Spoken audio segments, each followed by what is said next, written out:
Вие гледате Делници, предаване на телевизия Евроком 02 91 444 33 и 02 91 444 37. Това са нашите телефони, на които ви очакваме. След малко ще говорим за изборите. Анализи, коментари след първия вод, който се проведе миналата неделя на 25-ти. А сега очакваме и гласуването за балотажа. Много общини ще се явят на това гласуване, но за това след секунди.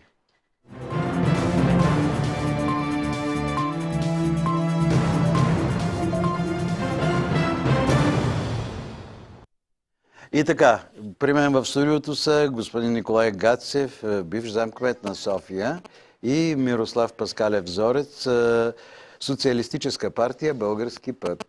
Добър ден, добре дошли. Радвам се да ви видя. Господин Гацев, вие сте усмихнат нещо днес. Не, аз се усмихнах на лапсуса, който направихте с заместник-кмета, бившия заместник-кмет на София, но господин Колев, не съм дошъл тук за съжаление, да коментирам хуморески. Сега вижте, ето, така ми е написано. Да, аз съм бил председател на Комисия по култура на Столичния общински съвет някога, но това се равнява горе-долу като ранг. Но, добре. 140 общини на балотаж неделя, обаче вие не стигнахте до него. Не, аз и не съм обещавал. Може би единственият кандидат за кмет на София, който не е обещал да бъде на балотаж с Йорданка Фандъкова. Не, аз вече се явявам пред вас като човек, който обжалва местни избори 2015 година и искам да наблегна тук, особено обжалва провала на референдума, националният референдум в Република България, предложен за гласуване на тези избори. Може ли да кажем, че е провал, след като парламента трябва да реши все пак? Вижте, парламента, ако искаше да реши това, господин Колев, защо караше българските граждани в Съединените щати да бият по няколко хиляди километра, за да гласуват само за едно да или не на един национален референдум? Значи ние се подиграваме с няколко милиона българи. И наистина до момента ние не знаем колко милиона българи са определени своето право на глас. Както и да е, това са части от моята жалба, която искам да ви информирам вече официално. Само искам да ви кажа, че преди малко ЦИК казаха, че 122 339 са недействителните бюлетини за референдума. Така, за референдума, вероятно, но около 500 хиляди са недействителните бюлетини. Това пък го знаете от мене. Официално съобщиха над 460 хиляди. Да, 463 хиляди, хайде. Ако бъдем точни, аз имам и официална информация, защото вече внесох жалба в Върховния административен съд. След като ЦИК, вие ми помогнахте да оглася пред ЦИК своята воля за обжалване на изборите, ЦИК не реагира, отговори ми с мълчалив отговор и аз подадох директно молба в Върховния административен съд, като прескочих ЦИК и обвинявам ЦИК в съдействие за този хаос, който стана дума. Но за какво става дума? Констатирахме в секция номер 1-2, в моето родно оборище, откъдето тръгна всичко, в първа и втора секция, които дори не са в една сграда за гласуване, протоколите за СИКовете са написани с един и същи почерк, което е шокиращо за мен. В трета секция на оборище имаме различни почерци, което е абсолютно забранено, в двете колонки за отразяване на действителните и на недействителните бюлетини, и то без подпис. Може да стане, може да припадне някой, може да му стане лошо, някой друг трябва да довърши, трябва да довърши в нов протокол. Това обаче не е направено. В София имам информация вече и тя е предмет на моята жалба, около 200-300 секции мои бюлетини са написани като недействителни за Николай Гацев, което е недопустимо. Аз там не съм Николай Гацев, а съм бюлетина номер 24. Но явно някой много е желал да ме накаже за нещо, и то на територията на цяла София. Това е за мен организирана престъпна група. Сега е модерно това и някакви се стрелят с РПГ-та и така нататък. Значи, това е някаква организирана престъпна група или наказателна група за Николай Гацев, защото пише моето име в самите протоколи, което е безумие. Само секунда, преди да чуем и господин Зорец. Едно телефонно обаждане. Добър ден. Добър ден, здравейте всички. Здравейте. Че е обидно това, което се случи на изборите, е страшно обидно, но да отиваш на втори тур и да участваш в тая голяма лъжа е някакси под достоинството на всеки един човек. И се чуда на акъла на шефовете на тия партии, които ще участват в балотажи, как им дава съвестта да го продължат. Тия избори са тотално опорочени, но моята мисъл е, господин Колев, и повода, по който се обаждам в този момент, е друг.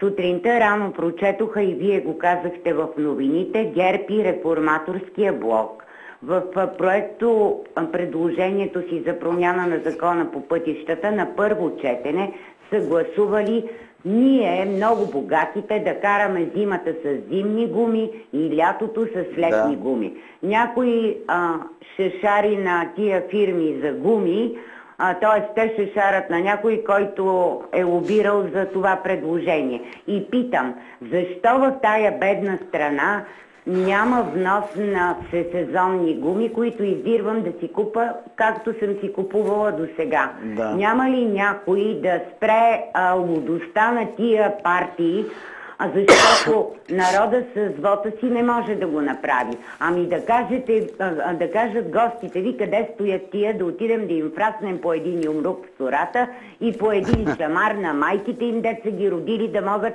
да раждат подобни идиотски предложения. Дочуване. Дочуване. Благодаря ви, госпожо, за обаждането. Тук исках да покажа някои нещица, но както и да е. Сега да коментираме нейното изказване и след това... С удоволствие бих коментирал изказването на госпожата, която току-що се обади. Мене пък ми е още по-интересно как катаджи с изтрити гуми и с летни гуми през зимния сезон ми съставят на мен акт за гумите и как ми мерят с на милиметрите грайфери.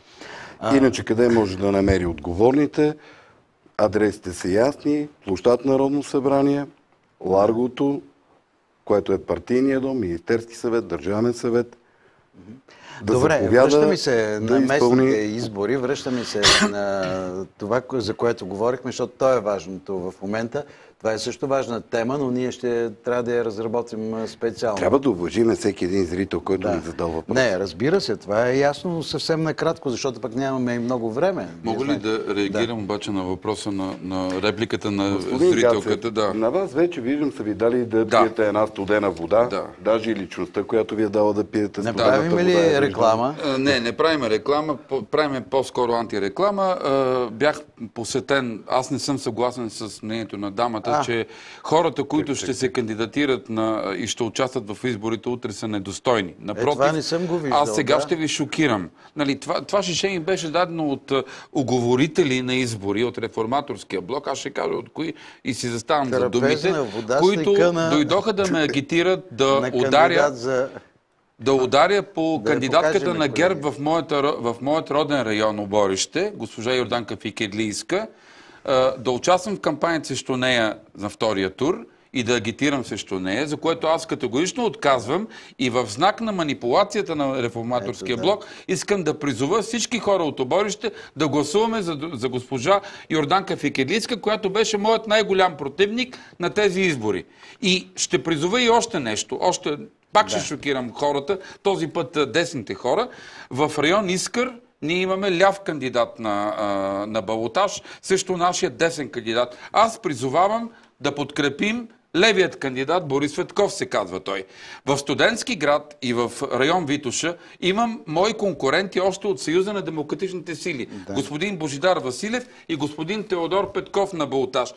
Призовавам всички десни хора да застанат за тях. Тези хора са стари седесари, те са почтенни хора и това, че ще участват утре в изборите, не е в разрез с техния личен морал. Аз бих гласувал за Теодор Петков в район Витоша и за Божидар Василев в район Студентски, защото Божидар, искам само да кажа, беше уволнен. Момчето получи дори инфаркт, когато го уволниха и го обвиняват какво ли не. Сега реформаторите с едно кандидатиране за кмет се опитват да се реабилитират. Не.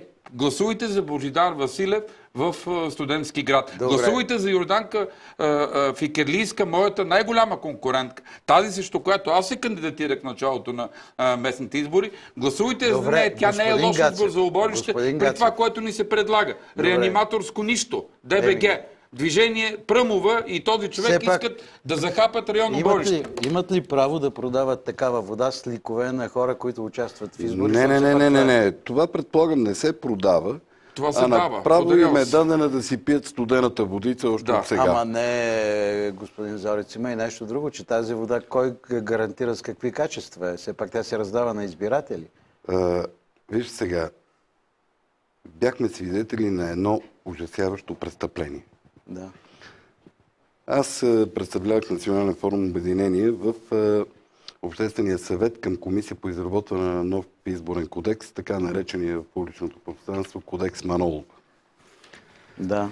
И не си спомням вътре някой от нас да е предлагал, да е прокарвал текст, в който хора могат да бъдат заключвани против волята им в каквито ще и да било помещения. Полицията да охранява едно престъпление, каквото отнемането на свобода и принуда. Цялото това нещо, аз не си спомням, ние да сме го прокарвали, дори да сме го коментирали в изборния кодекс. И за мен е много интересен въпрос. Кой издаде заповед да бъдат заключени вратите на зала Арена на смъртта? Кой издаде заповед на полицията да ограничи свободата на гражданите и хората? Сега, кой е този, колегите показват който нещо, направи само престъпление? Да ви прекъсна за секунда, според Цецка Цачева, вотът доказа, че сегашната формула на властта е успешна. Цецка Цачева може да си говори всичко. По-надолу в статията аз също и хвърлих един поглед. Да. Тя застава за нашето предложение, което много трудно го прокарахме да мине през пленарна зала. Преференциалния вод, който е своего рода, който си е направо мажоритарен избор. Защо ако ние бяхме отделили мажоритарния избор, какво щеше да се получи, както в момента? Контролиран корпоративен вод, един работодател с 10 000 миньори, всеки миньор гласува за него, срещу това да си получи заплатата. Там даже дори вода не е платен.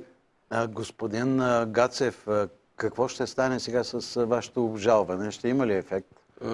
Уважаеми зрители на Евроком, вероятно Върховният административен съд ще вземе компетентно отношение по моята жалба и вероятно поне частично изборите в София ще бъдат касирани. Аз това съм сигурен. Да не говорим какви неща намерих. Ще има и много искания от страната. Има. Да, така е. Мога ли да допълня и аз? Искам да поставя въпрос, защото колегата тук малко подминава въпроса за националния референдум. Ние вчера също подадахме жалба. Социалистическа партия Български път също е подала жалби и иска касиране на изборите.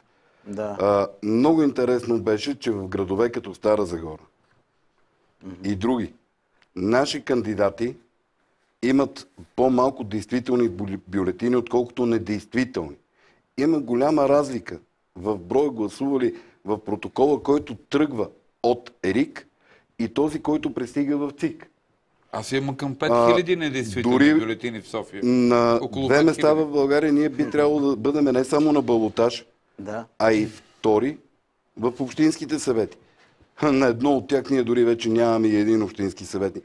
Просто до София всичко се стопи и всички протоколи са преправени с химикалка и без подписите на членовете на комисията. Показаха един протокол, на който, примерно, една от политическите сили има 12 гласа от протокола на комисията и когато той пристига в... 112. Да. Интересно. Всичко се случва при ГЕРБ. Да. На ГЕРБ навсякъде отиват нагоре, да, на останалите политически субекти отиват надолу. Резултати. Официално изявление защо нямаше от тази политическа сила? Много обвинения наистина към ГЕРБ. Никой не излезе да обясни. Ама те трябва да обяснат първо. Техният вътрешен министър на какво основание разпореди да се заключи залата на смъртта, арената на смъртта горе. Те първо на това трябва да отговорят. Второ, председател на ОИК София си избира по изборен кодекс от Общински народен съвет, където в момента мнозинството е на ГЕРБ. Да. Те си избраха самички. ЦИК единствено може само да потвърди техния избор. Те на тези въпроси трябва да го отговорят. Когато отговорят на тези въпроси, ще се разбере защо на всички политически субекти, от триковете до циковете, протоколите са преправени с химикалка, резултатите им са намалявани и без подписи. Това е много важно да се знае. Да. Добър ден. Ало? Ало, чуваме ли се? Колеги, нищо не чувам да... Ало? Чувате ли ме? Да, чуваме ви. Добър ден. Намалете звука. Искам да изкажа едно мое мнение. Да, намалил съм го, даже съм го изключил. Не е така, май. Искам да изкажа едно мое мнение по този въпрос. Чувате ме, нали? Да. Така. Господина казва, че се оплаква на ЦИК. Кой ще ви чуе, бе? Нещата вече са толкова уредени. Господ далеко, Бойко Борисов ще оправи играта и така нататък. Сега за тая работа ще търсим някой виновен. Намериха си един виновен за това, намериха втори виновен. Го днеска, ви се извиняйте, че се откланям от темата. В една гимназия деца припаднали от дрога. Кой продаде тая дрога? Аз и вие ли, господин Колев? Ама кой е виновен? Ние сме си виновни. Затвориха телевизия, защото беше неудобна. Нали така беше? Дайте софтуера, дайте... Вие на кого се оплачете? Никой няма да ви чуе. И съд няма да ви чуе. Те са се уредили нещата. Казвам ви го с болка. Разбирате ли? С болка ви го казвам. Че живеем в една държава, където всичко е пито неплатено. Чао, приятен ден. Благодаря ви. Има новина, свързана с изборите, но тази новина едва ли ще уреди нещата. Назначен е новият председател на ОИК София Полина Витанова по предложение на ГЕРБ. Това заяви на брифинг говорителят на ЦИК Камелия Нейкова, да не чета повече от новината, но смениха шефката на комисията. Те като се сменили, това не означава, че ще подметат под масата и повече никой няма да търси отговорност за престъпленията, която извърши предишната. А политическата отговорност трябва да я поеме ГЕРБ. Тъй като ГЕРБ в момента си я назначи, ГЕРБ административно обслужва изборите и министъра на вътрешните работи, който... И министър на регионалното развитие отговаря. На вътрешните работи изпрати полицията да задържа незаконно хора. Добре, господин Гацев, вие сте адвокат. Все пак аз ви съветвам ние да се обърнем към... Така или иначе балотаж ще има. Нека да бъдем реалисти, господин Паскалев. Нека да бъдем реалисти.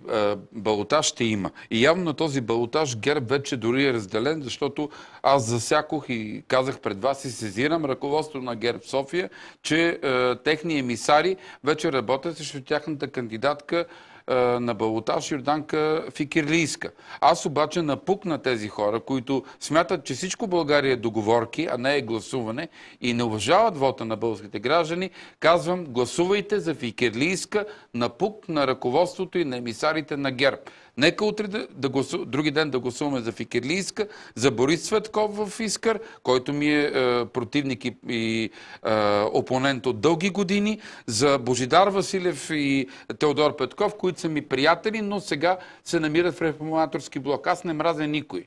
Готов съм да работя с всеки и смятам, че след тези срамни избори, ето това нещо ще му изправим и така.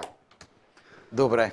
Направихте го вече. Български път не може да призове своите симпатизанти да гласуват за никой, защото ако имаше за кой да гласуваме, нямаше да ходим на избори, а всеки ще се занимава с професията си. Така, има нещо друго. Въпреки, че Борито Цветков го познаваме от години, знаем, че той е свестен човек. Един честен човек е и но е ляв. Още какво прави в БСП. Да.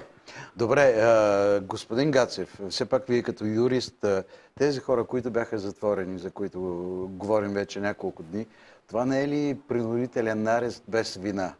Да, аз вече го казах и точно във вашето студио. Това прилича на 73-та година на Чили и на действията на хунтата на Пиночет. Но искам да кажа на тези, които се опитват България с РПГ-та, с изстрели рано сутрин по време на избори да манипулират хората, че, за съжаление, ние и Пиночет не може да имаме, защото Пиночет е учен в Уест Пойнт и в Вали Фолч в Съединените щати и е учен не само как да набива крак и да бъде милиционер, а как да управлява и държава. Затова той се справи. аз призовавам българите и софиянци да гласуват на балотажите в неделя и да запомнят добре. Там, където те се провалиха, ние може би ще се справим. Дано да е така. Какво ще се случи според вас в неделя? Ще има ли някакъв обрат в разпределението на гласовете? Не. Този обрат в разпределението на гласовете си го направиха 3 дена между риковете и ЦИК. Сега за неделя малко по-стройно, по-лесничко, да не е толкова видимо, по-бързичко, за да си измият очите и да хвърлят пак прах в очите на хората. Да, 1128 са че местата, в които ще се избират на втори тур. Но тук има нещо друго. Пак опираме. Казва се легитимност. Ето, София. 32% са гласували. Виждаме как е гласувано, как са преправени, как са преправени. Не са. 90% от протоколите... недействителни бюлетини. Не знам тия реформатори какво ви сложиха в тази студена. Не знам какво ми сложиха реформаторите, но аз ще им сложа много скоро. Успокойте се малко да се каже. От тези 60%, вие казвате 60% от 32, колко? Прави 19% от столичани. Само, че имаме 90% от протоколите, които незаконно са дописвани с химикалка и не са подписвани от членовете на риковете, на СИКовете, на секционните избирателни комисии. Тук вече е въпросът в легитимността. Един път нелегитимност с по-малко от 1/4 избрана за кмет и избран общински съвет, и втори път нелегитимност с 90% протоколи, които, видите ли, били сгрешени. Как па така па нямаше един верен протокол? И как навсекъде във всички протоколи завишаване гласовете на ГЕРБ и намаляване на другите? Вие ако на това му казвате победа, аз очаквам аз му казвам брутална измама. Измама, с която ГЕРБ искат по 2,5 милиарда всяка година безконтролно да харчат през бюджета на Столична община. Какво казахте вие? Аз очаквам, за разлика от господина, дори и тази седмица, когато аз не съм на балотаж, пак да има забележки, че дадените недействителни бюлетини са за Николай Гацев. Това е реалността в България. И пак продължавам. Нека да излезем, въпреки нечестната игра, в която сме вкарани и игричките на Сатуко, да излезем и да гласуваме за невидимите резултати и за невидимите хора. Пак повтарям, гласувайте за моите опоненти. За Борис Цветков в Искър, за Божидар Василев в Студентски град, за Теодор Петков в Витоша и за Йорданка Фикирлийска от ГЕРБ в Оборище. Хубаво, чухме го в началото това. Добър ден. Добър ден, здравейте. Здравейте. Хипотеза, понеже разбрах, че господина при вас е адвокат. Да. Сутринта гледах госпожа Йорданка Фандъкова, присъстваше в една от телевизиите. BTV беше, да. В BTV, да. То е малко срамно. Аз мятам, че тази жена нямаше нужда от тези манипулации, тъй като беше явен лидер на изборите в София. Но да се явиш и да говориш като кмет на най-големия град на европейска държава, при положение, че изборите бяха брутални. Има нужда от следното нещо при създалата се ситуация.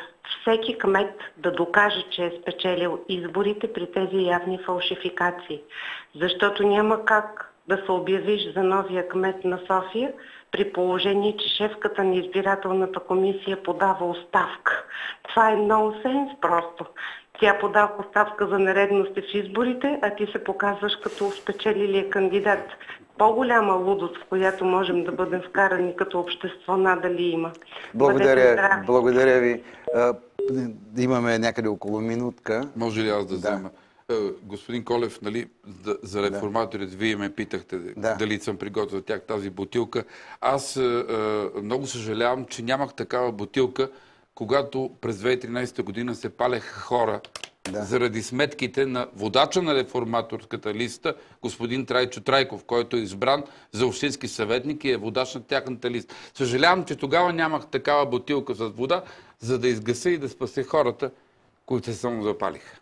Добре. Поздравявам последната зрителка, която прояви интерес за свободи И освен да повторя думите и какво друго мога да кажа. Добре. Тягайте се, българи, трябва да скачаме. Има нещо друго, че нека да изчакаме да мине и балотажа и пак ще се видим, за да обсъдим вече всичко като окончателен вариант. Дали ще има касиране, никой не знае. Дали съда ще уважи исковете на тези, които са ги подали. Дали прокуратурата се е самосезирала за това, което Аз съм сезирал за организирана престъпна група срещу референдум. Не, защо дори, за това, референдума? дори заради това, което стана в зала Арена Армеец. Да. Там би трябвало също да се направи нещо. Никой не говори. Не говорят, защото това е престъпление, в което участват министъра на вътрешните работи от ГЕРБ и кмета на столицата. Невидимите резултати. Това е, защото това е престъпление, извършено от тях. В същото време я гледаме министърката в не особено адекватно състояние, се хили по Раковска, там по един повод, който не искам да коментирам в момента. Да, при гости от Американското посолство, мисля, че бяха покрай нея. Ами тя трябва да си отчете резултатите. Не. Тук категорично не съм съгласен с нападки към други държави. Проблемите на България не са с американски, руски или брюкселски имена. Извинявайте. Не, имаше там, да. Имаше. То не е нападка, да. Не знам коя предвид. Мисля, че Бойко Борисов не е американски граждан, няма нищо с Америка. Даже бих казал, че има много повече с другарите Малофеев и Решетников. Някъде за политиката на американското правителство за верните кучета. И така дочух, че там са коментирали, че Бойко е вярното куче. Да, аз не искам, не знам за кучета, но аз не искам българите да бъдат правени на овце. Господин Колев. Да. Българите вече не сме овце. Ние сме хората, които ще кажем българското не, господин Зорец. Българското не. Както го каза Ципрас в Гърция, както го каза Орбан в Унгария, както го каза пан Качински ония ден в Полша. Трябва да чуете българското не. Господин Гацев, чуйте малко. А не българското бе! Чуйте малко лявото пространство. Българският народ наистина не е овца. Тъй като показа с наказателния си вод да не отиде да гласува цялата политическа класа. Това, добре, че понеже основните медии много във времето на рекламите, и не показаха алтернативата на българския гражданин, той да се запознае с нея, е видимия резултат на ниската избирателна активност. А не дали ще гласуват по интернет или няма гласуват по интернет. Много ви благодаря за гостуването. Ще се видим след балотажа, за да продължим този разговор. Тогава, надявам се, няма да има такива бутилки. Да. И вие сте много благодаря. Щяхте да ни повредите декора. Реформаторския блок не е толкова стабилен, че да продължи и декора. Благодаря ви за гостуването. И не ви благодарим. Довиждане и вас. Купуването и продаването на гласове е престъпление.